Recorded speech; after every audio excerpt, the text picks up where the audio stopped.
Nestled deep in the hills of Kashmir lies a place called Baisaran, a haven of peace, a favorite of tourists, known affectionately as Mini Switzerland.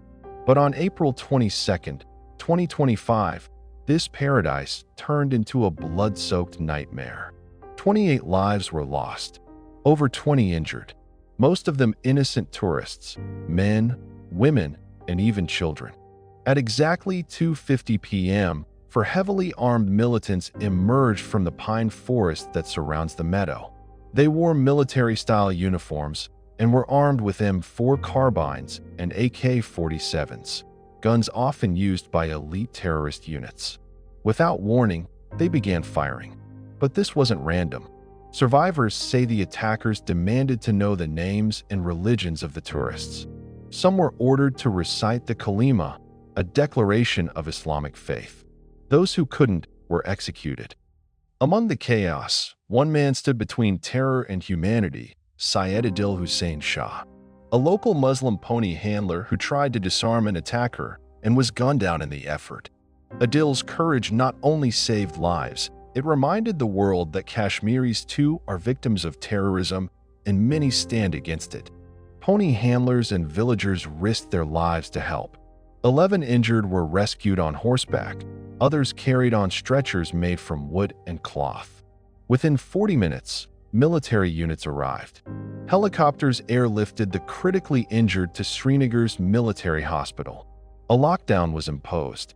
The hunt began. The National Investigation Agency took charge. Body camera footage believed to be from the attackers hinted at Lashkar-e-Taiba's involvement, a tactic seen in their earlier attacks for propaganda purposes. Police released sketches of 3 militants, Asif Faji, Suleiman Shah, and Abu Talha, codenamed Musa, Yunus, and Asif. Intelligence later identified the mastermind, Saifullah Kajuri, alias Khalid, a top Lashkar-e-Taiba commander believed to have entered from across the line of control. To understand the motives, we must go back to 2019, when India revoked Article 370, stripping Jammu and Kashmir of its special status.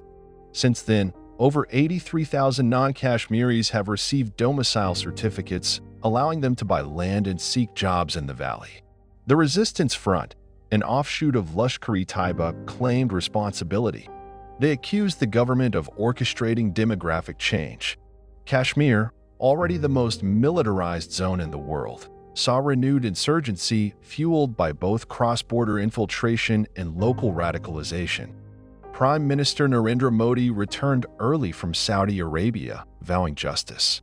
Home Minister Amit Shah flew to Srinagar. India suspended the Indus Waters Treaty, a foundational water-sharing agreement with Pakistan. Travel and diplomatic ties were cut.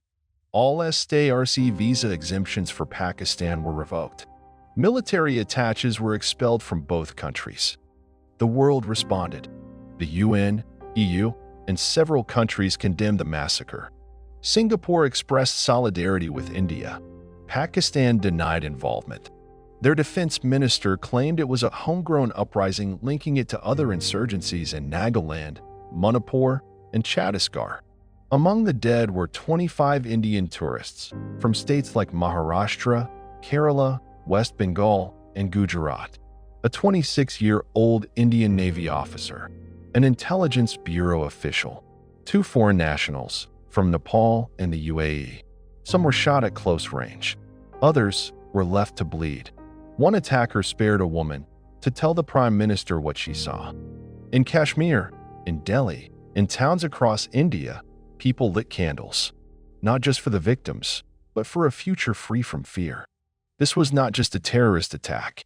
It was a war on peace, on coexistence, on the soul of a land that has bled for too long. If this story moved you, please like, comment, and subscribe. Share this to spread awareness. Let the world know what happened in Baisaran on April 22, 2025. We owe it to the victims to remember and to never look away.